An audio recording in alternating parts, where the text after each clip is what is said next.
Assalamualaikum warahmatullahi wabarakatuh. Pada video kali ini, saya akan mempresentasikan hasil makalah saya yang berjudul Perhitungan PPh pasal 36/26. Untuk memenuhi tugas 7 mata kuliah perpajakan 2 dengan dosen pengampu Dr. Wirmia Eka Putra, SEMSI, CICNR. Sebelumnya, perkenalkan nama saya Widit Lewati Mokhtar dengan NIM C1 channel 20111. Mahasiswi program studi S1 Akuntansi Fakultas Ekonomi Bisnis Universitas Jambi. Yang pertama yang akan kita bahas itu ada PPh pasal 23 atas jasa, modal, dan hadiah. Lalu PPh pasal 26 atas penghasilan yang diterima subjek pajak luar negeri. Langsung yang pertama yaitu PPh pasal 23 atas jasa, modal, dan hadiah. Pengertian dari PPh pasal 23. PPh pasal 23 merupakan pajak atas penghasilan yang diterima atau diperoleh wajib pajak dalam negeri dan bentuk usaha tetap yang dikenakan pada penghasilan atas modal, penyerahan jasa atau hadiah, dan penghargaan selain yang telah dipotong oleh PPh pasal 21. Lalu pemotong PPh pasal 23 itu adalah badan pemerintah, subjek pajak, badan dalam negeri, penyelenggara kegiatan, bentuk usaha tetap, perwakilan perusahaan luar negeri lainnya, dan orang pribadi sebagai wajib pajak yang sudah ditunjuk. Lalu, selanjutnya yang dikenakan atas PPh pasal 23 itu adalah penghasilan yang berasal dari modal penyerahan jasa atau kegiatan lain selain yang telah dipotong dari PPh pasal 21. Lalu objek PPh pasal 23 ini ada dividen, bunga, royalti, hadiah, sewa selain yang telah dipotong oleh PPh pasal 21. Lalu ada pengecualian PPh pasal 23 yaitu sewa sehubungan dengan hak opsi, penghasilan terutang kepada bank, dividen diterima orang pribadi, bagian laba, sisa hasil usaha, penghasilan yang berfungsi sebagai penyalur pinjaman. Lalu tarif PPh pasal 23 itu ada dua, yaitu 15% untuk dividen, bunga, royalti, dan hadiah. Lalu ada 2% untuk penghasilan dari penggunaan harta dan jasa-jasa. Untuk peraturan khusus itu ada 3, yaitu 25% untuk hadiah undian, 20% untuk penerima ekspatriat, dan 15% jika penerima adalah sebuah organisasi berbentuk BUT atau bentuk usaha tetap. Lalu untuk pembebasan pajak itu adalah jika wajib pajak mengalami kerugian fiskal atau memiliki hak atas kompensasi kerugian pajak atau pajak penghasilan yang dibayar atau akan dibayar lebih besar dari pajak penghasilan yang terutang. Selanjutnya, cara menghitung PPh pasal 23 untuk jasa. PT Hype baru berdiri dan meminta jasa dari CV usaha kita bersama untuk membuat sistem akuntansi perusahaan dengan imbalan sebesar 15 juta. PPh pasal 23 yang dipotong oleh PT Hype itu adalah 2% dikali dengan 15 juta, dapatlah 300.000. Lalu perhitungan atas modal yaitu pada tanggal 18 Mei 2018 PT KTI mengumumkan akan membagikan dividen melalui rapat umum pemegang saham atau RUPS dan melakukan pembayaran dividen tunai kepada PT YG sebesar 50 juta. PPh pasal 23 yang dipotong oleh PT KTI itu adalah 15% dikali 50 juta, didapatkanlah 7.500.000. Lalu perhitungan PPh pasal 23 atas hadiah yaitu PT SM mendapatkan hadiah sebuah mobil senilai 300 juta sebagai distributor terbaik dari PT JYP. Untuk perhitungan PPh pasal 23 yang dipotong oleh PT JYP itu dikalikan 15% dikali dengan 300 juta, didapatkanlah PPh pasal 23-nya sebesar 45 juta.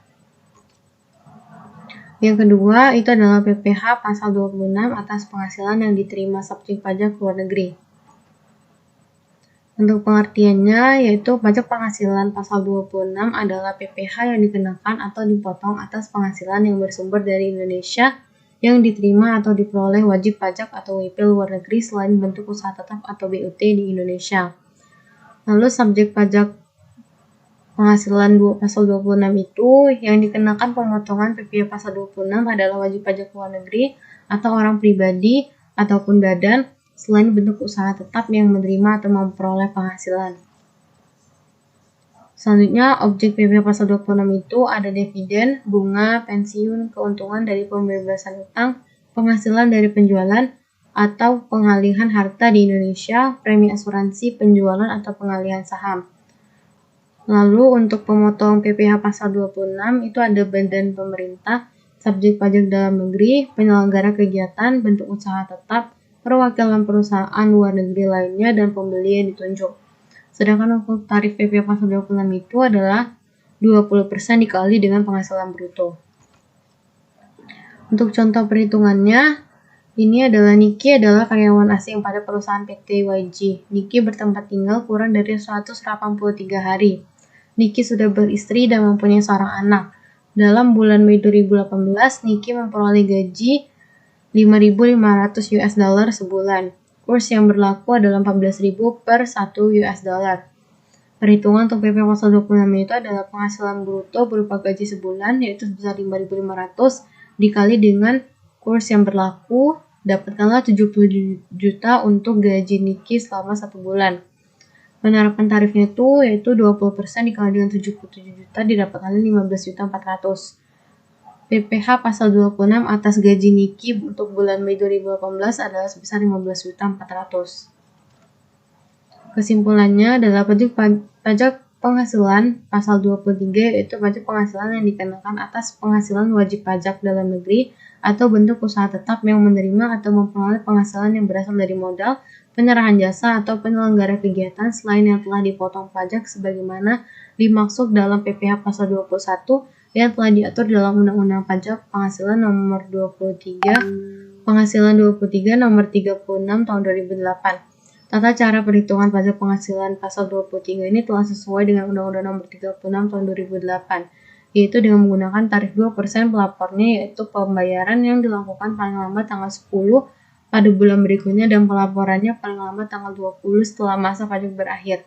Wajib pajak PPh pasal 23 ini dibebaskan dari kewajibannya bila wajib pajak tengah mengalami kerugian fiskal.